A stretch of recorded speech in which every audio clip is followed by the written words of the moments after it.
Opera Chat with Matt.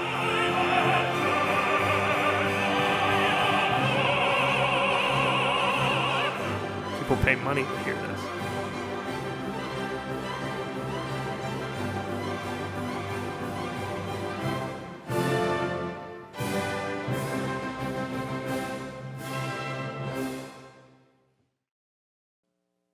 For both of you, could you imagine being here now when you were younger, when you were, say, my age? Could you imagine that this is what your, career would have been? And, what sort of advice would you give a younger you?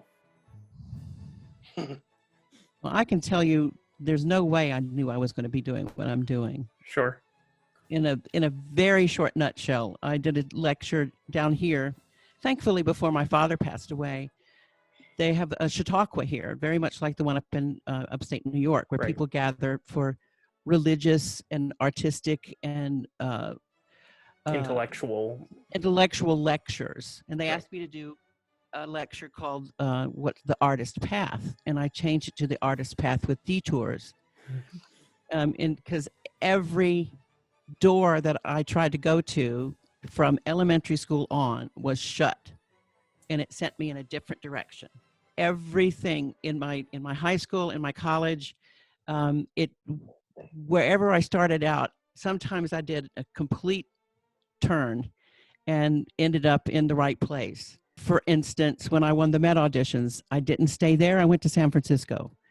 And when I left San Francisco, I started teaching, much to people's chagrin. That's not what you're supposed to do. But instinctively, Miss Harshaw told me I could, and so I did. And so I guess my best advice is, yes, do the, and I told you this in your lesson last week. The only thing you really have control over right now is the sound of your voice. You don't have control over how this career is going to happen. You don't have control over what's going to happen after this pandemic. But you can make sure that your voice is there. That's what you have control over. And then see where that takes you. And if an opportunity comes that you never thought you would do, check it out. Sure. But keep your voice going. Yeah, my answer is the same. I also had no idea where I was going, or how my career would end up. Certainly, if you told me in 1994 when I was graduating from Yale that in 3 years time, you're going to make your Met debut, and 23 years later you still be there. I mean, I'd have said, "Wow, that'd be amazing," But Right. I wouldn't have had a clue as to how I got there. And certainly, if I don't meet Alan Held, who's a bass baritone who's now teaching at Wichita State, I'm not here talking to you right now. No question, I'd be a music educator somewhere in Illinois, and I think I'd be loving it because I really did enjoy that. And even when I was your age, which, how old are you now? 25 now. Oh, yeah. Even at 25, I was getting ready to start the Young Artist Program in Chicago. Wait, let me think, what year was that? Hold on, I was 25, 1990. Yeah, I started that next year, I think. I had no idea what was going on. I was much less green than I was, say, 3 or 4 years before. But even at 25, I mean, I hoped that I was going to go somewhere with it, but I had no idea how I would get there. And in fact, if I'm being completely honest, I sometimes I still don't understand how I made it here. When I think of the things that I work on with Laura, and I think of the technical things that I'm still working on surmounting after all these years, or I hear a recording of Bergonzi or whoever, I hear these guys and I think, crikey, I don't sound like them. They don't sound like me either. So I mean, but you know what I'm talking about. It's like a feeling of man, like that's incredible. And thank God people think about me that way, which is a huge blessing and gift. But it's also the thing that keeps me trying to become better, and also the thing that keeps me trying to get to raise my technique to another level. I'm a better singer today than I was 10 years ago, even though I have to work a little differently at it now as I'm getting older. like I understand that I've become not just a better singer, but a better artist and a better actor, and I'm better at drama. I'm better at understanding the things that are going on around me, and I'm better at paying attention to stuff that's going on around me because of this work. Yeah, I guess that's my answer for that. So, Matt, this one's more specifically towards you. A lot of your career has been built around Mozart. It's been built around the kind of more lighter lyrical tenor parts in the in the repertoire, which you excel at. And now you're starting to hop onto the really big stages, singing a little bit more towards the spinto-y regions of things. How has that transition been? What is that like? We have to understand that even when I was younger, I was dipping my foot in more dramatic repertory. I tried hard to make sure that my entire season wasn't Mozart, Right. even if it didn't always work out that way. I tried to keep Donizetti, like things like Lucia, Right. or even Elixir, or Don Pasquale, which I let go of a little sooner than the others, or Romeo, or Damnation of Faust, or Traviata, or Rigoletto, or any of these things that were sort of one step or a step and a half beyond the Mozart repertory. I tried to make sure that over all my career, I was taking little steps forward Mhm. in terms of what bigger repertoire I wanted to sing, and then making sure that I came back to my home base to keep my voice and to keep my center, not centered on Mozart, but centered on the way I sing. Sure. And I often will say, like, I can't sing any louder for Mozart than I can for Donizetti or for Verdi or Puccini or whoever. My forte is still the same forte, and my voice has to work the same way in amongst all three of these styles of singing. So, like, I just tried to add little bits and then come back home and then add a little bit more and then come back home. And I might, even today, I sat down and I was singing through Dalla Sua Pace just for the, like, oh, I wonder how this would feel now. And I haven't sung it in some years. It was interesting. And some things were just as easy as they ever were, and other things were a little harder. And, I mean, like that. And that's just trying to keep the center of my vocal identity alive. Sure. Even like Beethoven, this Baden-Baden, the Fidelio in Baden-Baden, which just got Right. blown up because of the coronavirus. I mean, like, this was a larger step outside of my regular repertory. I haven't taken on four more Fidelios, even though I've been asked for them, because I wanted the experience of one before I said okay. So like, just taking steps forward and then kind of coming back, and also this, how this applies to what your arias are in your auditions. You need to have things in there that people can hire you for right now. Right. I want you to sing Tamino in my new production of Magic Flute and wherever, but you also have to show them, hey, look, this is where I'm going. And in 2 years' time, if you happen to be running Romeo and Juliet, I could be your guy, Right. So I tried to keep that principle alive with my career. Sure.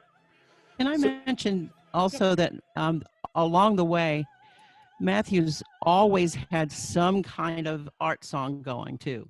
Right. And Oh, yeah. in some cases, oratorio. But even when we were working on Fidelio recently, it's not that different from Andi Fernegalipta, the way he does that in concert. And so Mm. applying sometimes things that he has done in his recital repertoire to moving into bigger rep, always keeping things lyric. Sure. That's something that I learned from those big Wagnerian singers, which our teacher, which Margaret Harshaw was. Mm. But singing behind Leonie Riesnick, behind Birgit Nielsen, James King, Walter Berry, Christa Ludwig, they always talked about keeping the sound, keeping it lyric. Miss Harshaw used to always, when I was working on Grimmgärde and Walküre, she said, it's Mozart. You have to sing it in the clearest sound that you can make. Sure. And witnessing the really big voices doing it that way and singing for a long time solidified that. But transferring vocal things that he, especially a lot of the art song repertoire that he's done, really kept the passaggio in a good place. Sure. And then, that can be transferred into the operatic rep. I think to me, art song is like vitamins and vegetables for the voice, and That's opera is like meat and potatoes. Sure. Absolutely. So that actually blends in seamlessly with what will be my final question, and then I'll ask you guys for some closing thoughts or advice if you have any. But talking about talking about the repertoire, when to know when you're ready to jump into something a little bit heavier, when to, what sort of standards should you always have in your back pocket, those sorts of things. Big question. Well, it's interesting. I had this conversation with somebody I was working with a little earlier who's a little further along than you. And I really think this virus has affected a lot of things. He's further along than you are in that I said that the package that I felt that he needs to present can show what he could be hired to do right now. Right. Not what you have promised to do, because I don't know where the gigs are going to be, and that everything I think on his list needs to be things that he could do right now. Sure. And there may be an extra thing on there that says, okay, we're talking about somebody maybe 29, 30 years old. Right. Not 25. Right. For you, you're in a place that you can list everything you love to sing. Right. Everything on your list should be something you love to sing, not something you have to sing. Right.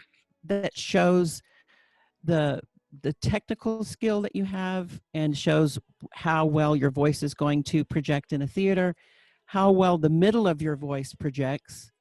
Because when people are hearing auditions, they want to know that the middle of your voice has enough oomph, because the majority of a role is the middle of your voice. Right. When you're thinking about recitatives and ensembles, the arias are the extras. But I think having a package for you right now that says, I'm technically sound, I'm artistically interesting, and everything that you're offering shows something about you.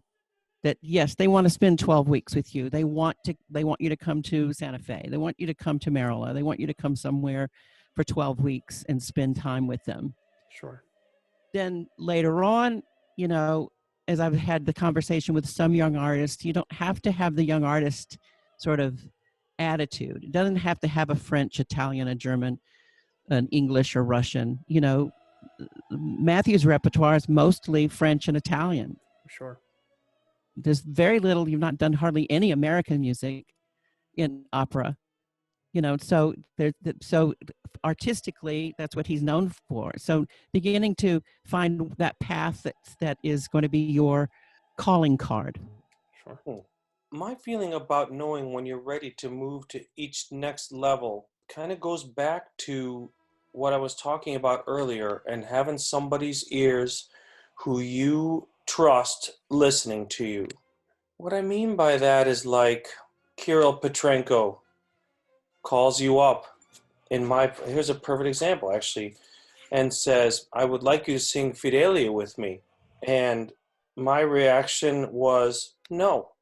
Right. It's not who I am. It's not, I think maybe there'll be a time when I get there, but for now, and then when he said to me, what I really would like to do is mount it like Beethoven might have mounted it, and have it be more like Idomeneo and less like Götterdämmerung. Sure. Oh, that got my attention. Then I could talk to Laura about it. I could talk to my wife about it. I could talk to John Fisher, who I do talk to about these things. Having somebody who understands who you are at your most basic level, so that when the offer comes along and you've been singing Italian Girl and Barber and Don Giovanni and Magic Flute, say, or whatever, any Mozart, any of those section of Mozart's, not the Titos and the Idomeneos, but if that's been your core repertory, and they come to you and they say, hey man, we need a Cavaradossi in 8 weeks time. What do you think? All right, look, there's a certain sense of common sense which has to come in. But even if somebody had been saying to you over the year, over the last, oh, you're definitely going to be, you're the next Domingo, you're the next Pavarotti, you're the next Pinto tenor, but your repertoire has had a certain other home. I Right. mean, yeah, you just have to be smart about what you take. And even along the years, I've been offered I mean, what I would call comical things. I've been offered Bocca Negra. I've been offered Trovatore. Um, I've been offered Ene in Troyen. I've been offered the guy in William Tell. I mean, like, usually all I say to things like that is, "Are you listening to me?" Right. I mean, do I sound like that tenor? If I sound like that tenor, then yeah, let me have a conversation with the people who I trust. Right. If you don't think I sound like that guy, then let's revisit this in a few years. I mean, common sense certainly, but having that teacher, having the people around you who you trust, and that number, by the way, should be small. Sure. Should be 3, 4 people maximum, because too many voices is also a bad idea. No Right. matter what, the voice that speaks loudest has to be your own. And you really need to understand who you are and what you're doing and how you're doing it, so that, like, I remember Laura's initial reaction about Fidelio 2 was also, I don't think so, Right. and she had the exact same feeling about it as me. Look, common sense about what you should be singing, is a big thing, but being able to talk to a couple of people who know your voice, who know where you come from, where you might be going, that's huge. And Sure. making sure that you've got people around you who you can trust, who you can talk to, who can help you make sense of words that sound so good. Oh, I'm dying to sing Que Gerida Manina. I mean, like, I'm dying for that. I'm born to sing this part. I'm 27. What do you think? You know?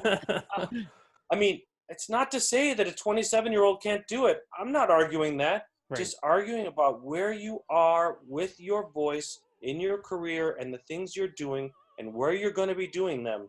That should be your biggest clue.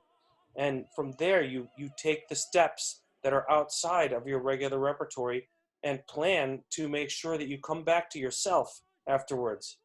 I often said, because like Bohème, I've been offered since I was in my 20s, but I just said no, because not just because of who I was as a singer, but because I thought, man, the first time I say yes, if I have any success at all, they're going to ask for it, which has Yeah. largely been the case. I've sung it a lot since I introduced it in my mid 40s. You Right. know, now if looking back retrospectively, I could say perhaps I waited longer than I needed to. I don't know, but it doesn't really matter. I got to it when I got to it, and I'm totally fine with it the way it went. The next thing beyond um, Rodolfo is, well, when are you going to sing Cavaradossi? Or when are you going to sing Calaf? Or when are you going to sing Dick Johnson in Fanciulla? When are you going to Right. sing Otello? I mean, those things come quicker and quicker Right. after you've stepped into that repertory. So I Right. was always a little hesitant about I wanted to make sure I knew where I was and what I was doing before I stepped there. And I think all the things I've sung since have just been along that line. Sure. And I've tried to keep continuing to come back to who I am. And I'd forgotten about art song. I'm glad you mentioned that, Laura. You're right. That has been a very big part of my life as an artist. Keeping it alive is an important thing for me. Absolutely. And Well, it's I just beautiful think rep. that, Matthew, I've often said that, and you may disagree with me, I feel like the order of appearance of importance in your performance is text, the sound you create, and then the drama, so that everything comes from a sense of meaning. And I think that comes out of the need to express in art song. And that's why I think so much of your Mozart singing well, all of your singing I think is beautiful. But I mean, in terms of text and meaning and color, so much of that is transferred from singing Dichterliebe or Michelangelo Lieder or whatever that you're working on, and that comes from that need to express. So, okay. Absolutely. Beautiful. So, before we close out, any final bits of advice? I know that was absolutely chock full of advice right there, but anything else that you'd like to add for, say, a singer my age or younger? Somebody your age needs to know that when you walk into an audition, it's just a moment. It's a 5, 8 minute moment of your life. It's not the beginning of your life. It's not the end of your life. It's just one thing that's happening. And sometimes it's going to be great and sometimes you're going to suck.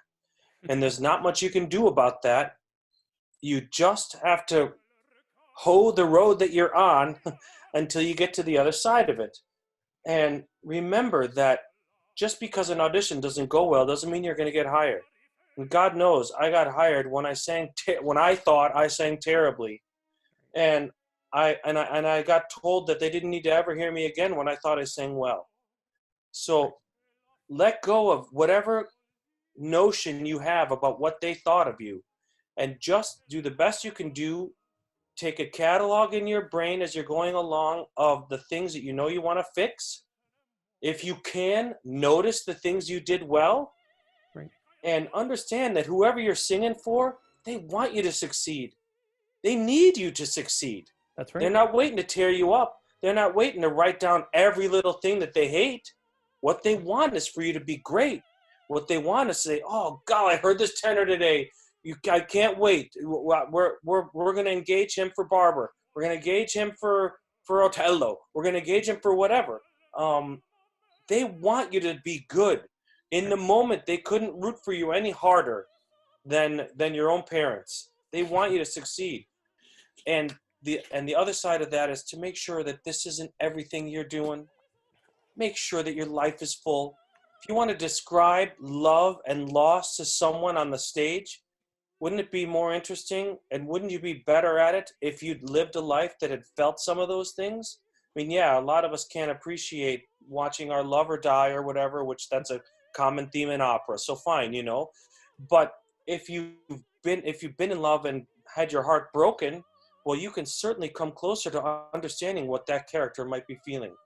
Living a full life outside of what you do is going to inform your work on the stage. And that is for my money, it's one of the most important things that I could ever tell any young singer. Sure. Absolutely. I guess my biggest advice is to feed the amateur in you for the love of doing it, because it gets real hard. Whatever you can do to feed the amateur. I mean, I know that when there were certain classes or programs that I taught in that I just didn't enjoy anymore, I knew I needed to walk away because it wasn't good for the people that I was supposed to be serving, because it wasn't bringing me any joy or satisfaction. And so I am not walking away from teaching anytime soon. Don't worry, because I do that. I make sure that this is what I love to do, not what I have to do.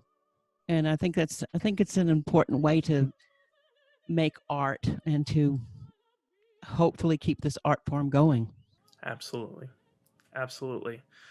Well, on that note, it's time to say goodbye. I want to thank you so much. It's an absolute honor to be sharing the screen with both of you. I am fangirled out. My emotions have totally been drained. So thank you both for being here. And we'll be sure to see you on the next episode of Opera Chat with Matt. Take care, Matt. Bye, Matt.